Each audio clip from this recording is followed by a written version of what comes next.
coming, the sun's zooming in, meltdown expected, the wheat is good there, engines stop running, but I have no fear, 'cause London is drowning.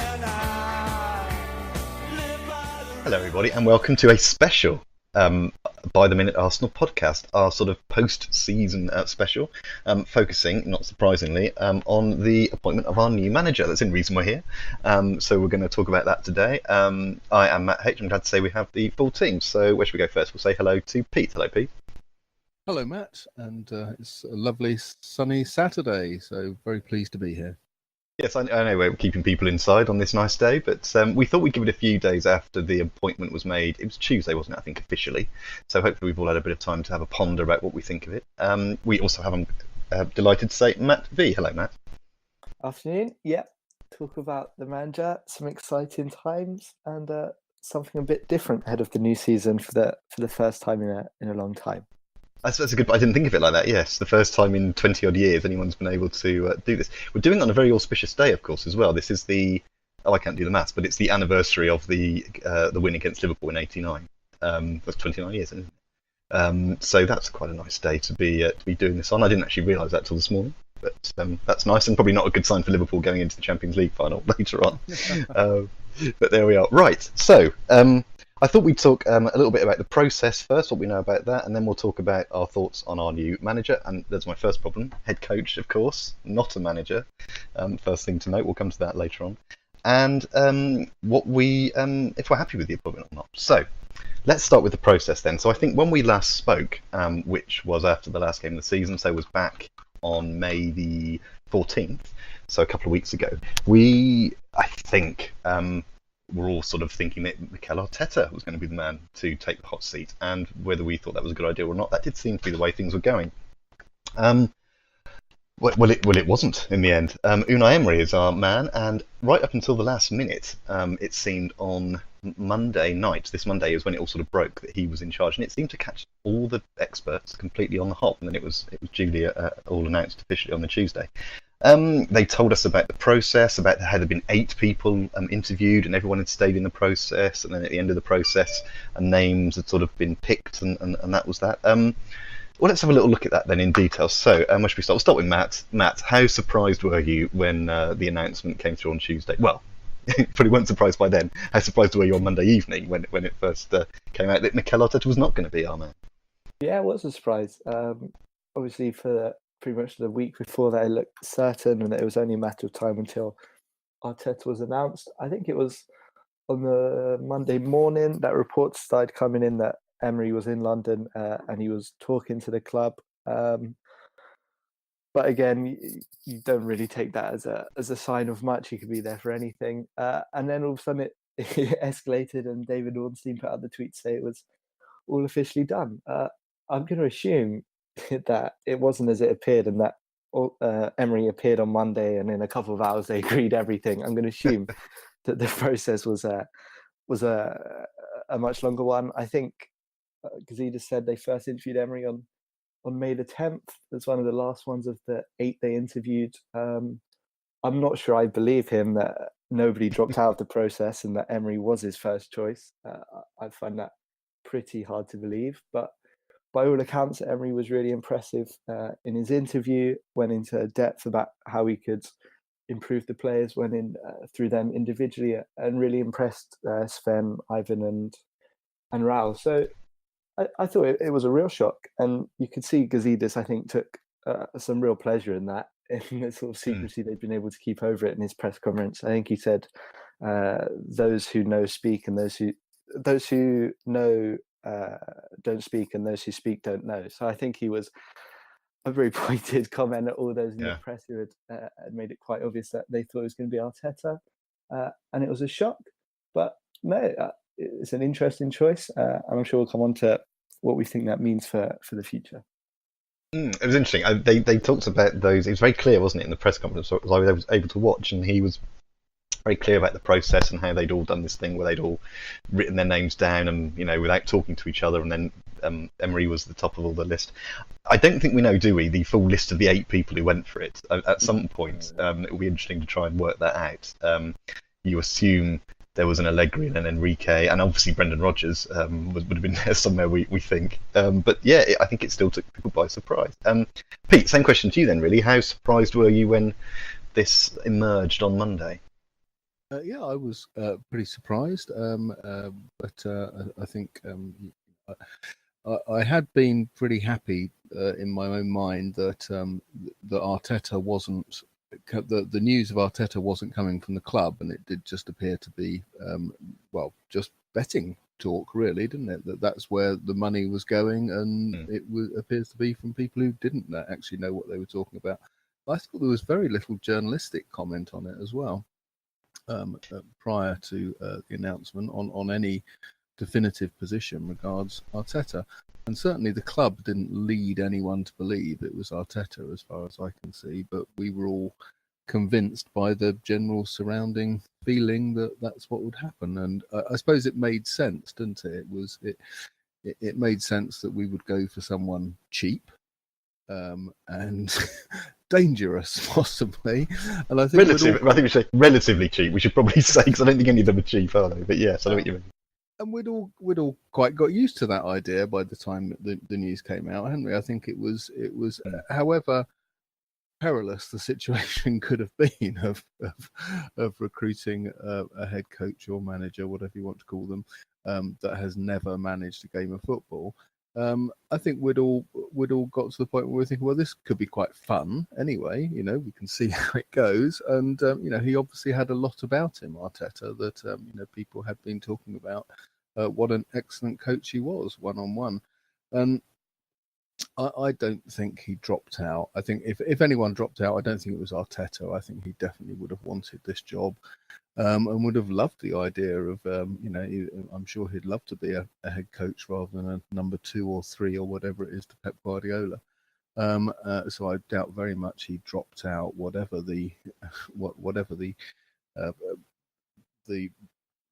strictures that were put on him by or was being suggested in terms of spending. I just can't see he would have turned them down in any way. So I think they just, at the end of the day, found someone better, or that they believe to be better, and I pretty much accept what Gazidis says about the process. I think that's probably exactly what did happen. Maybe somebody of a, someone like an Allegri did drop out, but not official. If they ever interviewed someone like that, but without knowing who the other candidates were, you can't really judge these things, can you?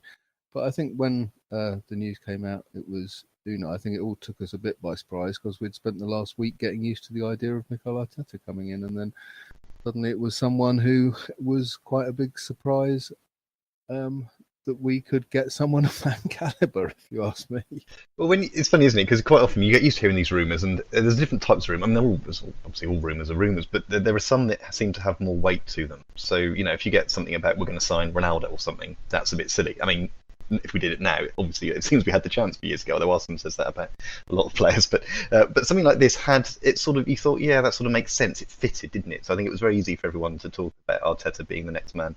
I mean, I think we were careful not to say that. We've never pretended to have any inside information. We're only going on the same stuff other people are going on. So I think even though we knew there had not, and you make a good point, it hadn't really come out from the club or anything as far as we'd seen. But so I think understandably it was a surprise for all of us that it was a different candidate, and one that certainly I'm jumping ahead a bit now, but certainly I'm quite pleased with, I have to say.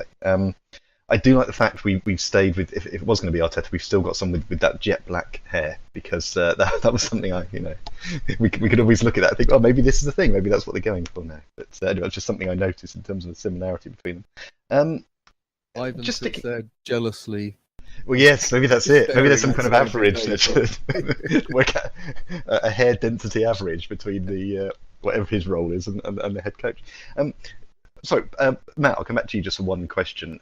We'll come on to Emery in a second, but is there any disappointment that it wasn't Arteta? Was there a little bit of you at all that was fostering the idea of it being the ex-player, even with the reservations people might have had? Maybe a bit, but only because, as Pete said, I had spent a week convincing myself Arteta was the best choice out there. I think the appeal to Arteta was that it was exciting in the sense it was a complete unknown. It could have been a disaster. It could have been an absolute masterstroke. He could be the next Guardiola, and he's extremely highly rated, so it could have been a huge success. But I think logically, this Emery makes a lot more sense. Good record in Europa League, managed good clubs, plays the right kind of football we need.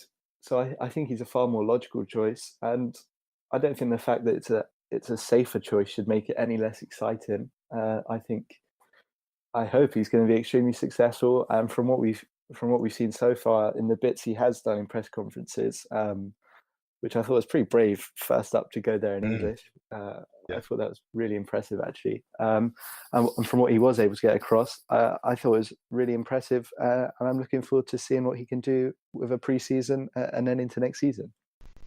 Yeah, okay. Well, let's move on to our new head coach then. I have to mention this. I'm just looking on the Arsenal website earlier to see if there's anything I could use, and there's just a headline with him saying, "I'd prefer to win 5-4 than to win 1-0."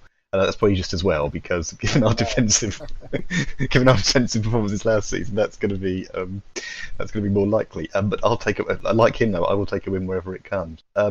So Matt, we'll stick with you then for the moment. So given it's been nearly a week-ish, you've mentioned the press conference. I agree completely. I was very impressed with. He got some of the questions through a headphone, didn't he, in Spanish? Yeah. But then he was very happy to speak in English all the way through. It was a little halting, but quite frankly, still better, I imagine, than most of the journalists there. In terms of their own English. The first thing I noticed was the head coach caption. I was watching it via the official Arsenal thing, and there it was, head coach. So we know that the structure that we talked about previously is, well, it's there now, isn't it? The one that's been hanging around for a long time has finally been put into place. So he is the head coach, working with the team of Sven and Raul and Ivan. Something I read this week suggests Ivan does want to get much more involved in the football side rather than like the boardroomy stuff. So that'll be interesting to see if he becomes even more of a visible presence. Anyway, keep it broad. What were your thoughts on when he was first appointed, and what have you thought about this week in terms of Emery? Yeah, I think he's become more impressive the more I've sort of read up on him. He emphasised how he likes possession football, likes to go on the attack, but when he doesn't have the ball, to be aggressive in that too, in terms of pressing. I think that's something we've probably missed the last few years, sort of pressing in that defensive organisation. It sounds like he relies a lot on video analysis and USB sticks in terms of giving players learning. I think Mustafi's going to have schedule a lot of time when Emery rocks up with his first USB stick of 36 hours from his mistakes from last year. I quite like the story of one of his ex-players who didn't think was watching the USB stick, so he gave him a blank one to check if he was. So I think the players are going to be well drilled. Whether they're all up for that and they're all up for this intense training and intense pressing will remain to be seen, but hopefully they are. Look, it's not going to be miracles overnight. We saw even with Guardiola at City, he didn't have a particularly successful first season, and with a lot of gaps in our squad, and if we are only spending 50, 60 million, whatever, then I think it's going to take time, and I hope he does get time. I hope he isn't immediately put under pressure. But I think that he'll improve the squad that he has. I think we'll see some more tactical discipline, and with his record in Europa League, him winning it 3 times in a row, I think hopefully we'll have a better chance of potentially winning that and getting to the Champions League. I've seen a lot of people criticise him for being knocked out as PSG manager to Barcelona and Real Madrid, but I really don't think that's the level we need to be worrying at the moment, being knocked out to Barcelona or Real Madrid. So as long as we can see some progress, I don't think it's realistic to aim for the title, but hopefully try and push back into that top 4 and just go into games, especially big away games, not expecting to lose, then I think that would be promising. I think it's exciting, and I'm looking forward to seeing how the team sets up with him in charge. Yes, good. I mean, all very points I pretty much agree with. I think the USB story was good, wasn't it? If you didn't mention it, I was going to. I think the end of it was, well, the guy said, "Yeah, I watched it as well," so he got caught out. So that was. I hope, and maybe I'm just being optimistic. the Arsenal players that we have, and of course there's going to be people coming in and people leaving, and we might touch on that later on. But I hope they've got the intelligence to adapt and embrace this. When you hear the players speak, they sound like they've got a bit about them. They don't sound daft. So I hope they appreciate that this is a new way of doing things, and that they buy into it, as it were. The other thing, you mentioned most of the points I had, but there was talk about a couple of other points about he's quite a disciplinarian, and at PSG that was just ridiculous because of the ridiculous setup of the club. He just couldn't do it. Neymar was in charge, rather than the manager. Whereas where he was able to put his seal on things, he was able to get success. And he had success at PSG. They won the league, they won both cups and things. So they haven't done terribly. And like you say, losing to Barcelona and Madrid isn't too bad. What I thought was also interesting at the press conference, and it's come out since, and it was one of the first things they said, I think, was his work with young players. They obviously saw that as an important factor, that he was willing to bring players through from the youth and ranks and all the rest of it. So I don't think they were saying that to mitigate any lack of transfer action, or it's something that's very important. But again, other stuff I've read subsequent to that says, we know we want him to be able to bring players through, and it's something he's good at. So I was pleased to see that. Pete, we've probably covered quite a lot of that, but any of your sort of first thoughts on these first few days of his reign? No, I agree with a lot of what you've both said. I think I am looking forward to it, and I do think it's going to be exciting and more than anything, very interesting as well. I think it is, in choosing Emery, they seem to have chosen almost exactly what people were saying that Arsene Wenger was failing to do, if you see what I mean. They have chosen someone who is very good at working one-on-one with players and organisation and individual coaching and about hard work and pressing, rather than a free-form, expansive, expressing yourself jazz style of football. and also filling into that, sorry, just to jump in, but the point about adapting to different opposition rather than just saying we're going to play our way. And very tactically aware, which all are things that people have said over time that Arsene Wenger didn't do. And I think that's going to be interesting. I'm not entirely convinced. That I don't personally share those views of Arsene Wenger, so I'm really interested. And I do hope he is really successful. I don't want him to fail for this reason, but I think it's going to be interesting because it really will show us whether this was the problem with the Wenger era or the end of the Wenger era or not, because if a guy like this can come in and turn things around with pretty much the same group of players over a reasonable period of time, and no one's expecting it to happen within 2 weeks, then I will happily hold my hands up and say, yeah, that does seem to have sorted things out, and that is what we were looking for, and maybe should have done it a lot earlier. So I think it is really interesting and exciting to see what's going to happen. And as I say, go back to him, I really hope he does really well. It's obviously going to be very different for the players, and as you say, I think partly it's about them buying into it, isn't it? Fortunately, as you say, hopefully we don't have any Neymars in the current squad at the moment, and that's going to be the next interesting thing to see, isn't it, as to who the club now brings in and potentially who they get rid of. Well, you've beautifully led me to the next point I was going to make. We'll pause just to mention briefly Unai Emery's record. So as we've noted, he won the Europa League 3 years in a row with Sevilla, and was a runner-up in the Copa del Rey. Won the league in Paris, obviously last season, and has won the 2 cups, both of the last 2 years. So he has had a pretty successful career over the last sort of 5-6 years. So that's 1, 2, 3, 4, 5, 6. That's like 8 trophies. So that would be nice if we could do that over a 5-year period. Perhaps that's a little ambitious. Back to you then, Matt. We're probably not going into detail. We don't know. Are there any players you think that we currently have who may not be around come August? And that's not necessarily because he wants to get rid of them, but just as if you think we've got this opportunity to talk about potentially what might happen in August, and also if you think there might be any, what I've noted here is statement transfers in. So not any specific individuals, but if you feel he'll want to splash this money, let's say it's the 50 million we keep hearing, all in one go, or if he is going to be more careful, bearing in mind, of course, he's working in this new structure. Yeah, it'll be interesting. And I see that it looks like our first line is going to be Lichtsteiner, who is released, end of his contract last year from Juventus. He's 34 and a right back. So I assume that's a pretty cheap way of providing some cover at right back for Bellerin, which I think is probably a sensible thing to do. In terms of players we're going to get rid of, I think who I'd get rid of and who they'll get rid of are probably different things. But I'm sure the standard Ospina to Fenerbahce for 4 million rumours will come up soon. I saw Czech got promoted to number 1 in terms of the shirt number, so maybe he won't go. But I still think we'll almost certainly sign a goalkeeper. Sven seems to want to sign most of the Dortmund team. That's what he knows best. And there's been rumours about that in defence. I think our focus has to be there. We've got Aubameyang and Lacazette up front.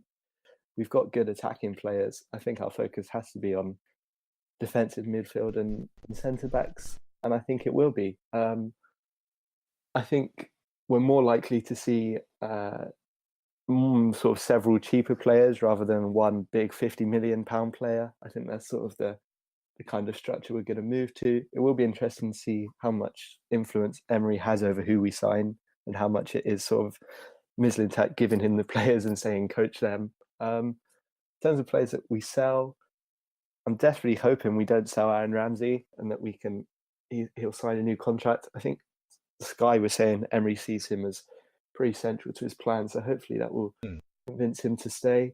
There's fringe players coming back. I saw a rumour that he actually is a long-time admirer of Lucas Perez and wants him to stay around in pre-season. So, I mean, surely not. I think Joel Campbell and Carl Jenkinson might also be back from their loan. So there's certainly a fair few to get rid of. I'm imagining we're not going to be selling a huge amount of players unless the sort of marquee ones that always get linked, such as Bellerin to Barcelona or Ramsey away. I'm imagining the emphasis is more going to be on adding bodies to the squad rather than selling, aside from the fringe players. So I think it'll be interesting. I think we're more likely to go for sort of younger, cheaper players and hope to coach them into something rather than more established, expensive players. Yeah, I tend to agree. I don't think we're going to see. I think the people that might go are those who've sort of been on the fringes anyway. Someone like Wiltshire, for example. And we know there's other issues going on there. I would hope that we generally keep the people we've got, but with these additions, no one knows who they're going to be yet or anything like that. But yeah, it'd be great if we could get those people in. Pete, any thoughts from you in terms of incomings or outgoings? Well, as Matt said, I think the one I'm really worried about is Aaron Ramsey. And this is where it's going to be interesting again, isn't it? Ramsey was very much a Wenger player, I think, and has really appreciated playing under him for however long. And it's going to be interesting how this change of manager influences his decision about whether to sign a new contract, I think. So I really hope he does stay. Very much hope that he wants to play with us and continue to play for Unai and continue to play for us with Unai Emery in charge. So that's going to be a real challenge, I think, really, to some extent, to make sure we keep him. Whether similarly to some extent with Jack. I mean, I'm less concerned about it, but I think there's a question there as to whether Jack will enjoy the idea of a new coach. And whether he can flourish under a new regime, but one hopes they all can. I don't think we're going to see a lot coming in, to be honest. I think it's more likely if what we understand is true, that he had all these detailed files on every player when he came to interview, then he probably very much has his own ideas of what he wants to do with them already. And I imagine he must have been pretty happy with the squad as it is, and therefore I can't see us suddenly bringing in lots of people, and maybe it's more likely to be people going. It was odd at the press conference, I believe he was asked about Ozil and commented on Ozil, and then was asked about Wiltshire, and at that point decided to say, I don't want to talk about individuals, which seemed to me rather telling. Well, I think it's a good point. I think he was being quite gentle with the Ozil stuff anyway. I think he sort of said it, and then perhaps something sort of hit him and thought, yeah, maybe this isn't a good thing. But you might absolutely be right to note that. It'll be interesting to see what happens there. I suppose the chance of getting much done before the World Cup starts is unlikely, but it would be nice if we could get maybe 1 or 2 in. I mean, I'd like us to be getting in 3 or 4, but I maybe on reflection, I think you're right. Maybe it will only be 1 or 2, which would still be nice if they were good quality. But if we're looking at it, I believe the target set is the top 4. So if that's where we're going, perhaps we don't need the massive numbers this year, and perhaps it's a longer term thing. But we'll see what happens. Right. Well, I was going to wrap it up fairly soon, but I thought we'd just finish with a very general question to both of you. We'll start with Matt for this one. Given all the people it could have been, given how close we thought we were to Arteta and all the other stuff that we maybe mentally have thought, we've touched on this already. You can keep it as simple as yes or no if you like, but are you happy with our new head coach? I am, yeah. I think in terms of realistic options, he's probably about as good as we could have got. Obviously, ideally, people might have wanted someone else, but this man he's won a lot of trophies. I think in the last 5 years, someone said he's won as many trophies as Guardiola and Allegri. He's managed at big clubs. He's proven his style of play. He's proven he can work with youngsters. And I think that's what we need. Our squad isn't so much about adding to it. Obviously, we do to an extent, but we have good players. It's just they seem incapable of stringing together any sort of consistency. Hopefully, this sort of enforced or increased attention to detail will improve them, because look at players like who've come under criticism: Bellerin, Mustafi, Xhaka. I think we can't really judge them until we see them in a new system with new coaching. If they're still failing, then obviously then you need to consider selling them. But I think now it's about giving players a chance under this new coach, and hopefully they will thrive under it. I think Emery's about as good as we could have got. I think it's a safer choice than Arteta that sort of covers us. If Arteta went badly, then I think Gazidis and co have nowhere really to hide. Now it looks like they've hired a sort of proven winner, someone who's managed at elite level, and I think he'll actually be a really successful coach for us. I hope, and we shall soon see. Yeah, well, we all hope he's a successful coach, certainly.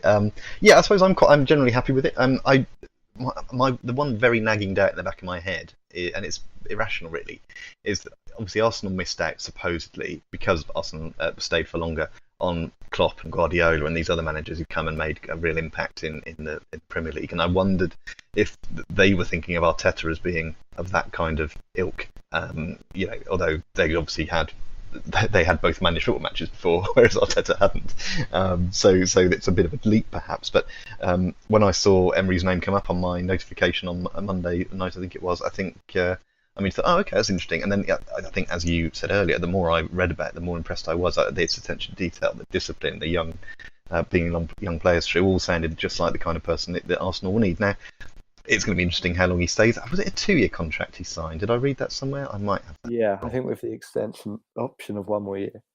Oh, okay. So it'll be interesting. We're in a new world now as far as Arsenal are concerned, where managers might turn over, relatively quickly. But it's going to be interesting to see if he wants to stay at the end of that. We'll see if we get that far first. But to answer my own question, yes, I'm generally, I think, pretty happy with how he is, and with him being in charge, and quite excited about what the new season will bring. Of course, if we lose, our first couple of games in a dismal fashion, things may change quickly, but we'll see about that. Pete, then, finally to you. Again, one word if you like, or a bit more. Are you happy with our new head coach?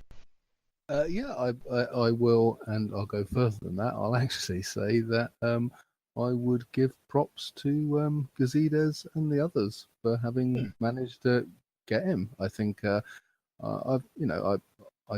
don't like Gazidis, and I really can't relate to him at all. But I've been, I have been impressed with how he's dealt with this. I don't like the fact that it probably started with forcing Wenger out of the club, but at the end of the day, it's probably has happened that way.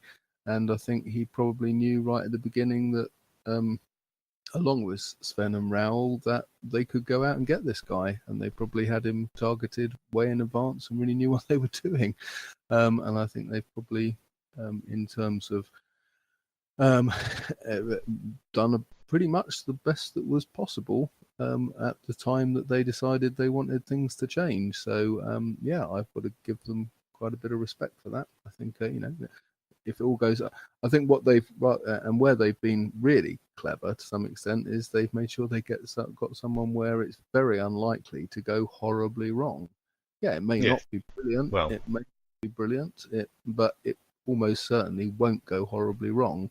And he probably will be given time, so probably within a couple of years, if things haven't started to improve after a couple of years, then yes, you'd be looking to replace him. But you know that it's very unlikely to go so horribly wrong that you're wanting to get rid of him after a couple of months or something, or even after 6 or so. So I think they've made a really good appointment, and I hate to say it because I really don't like them, but well done to them.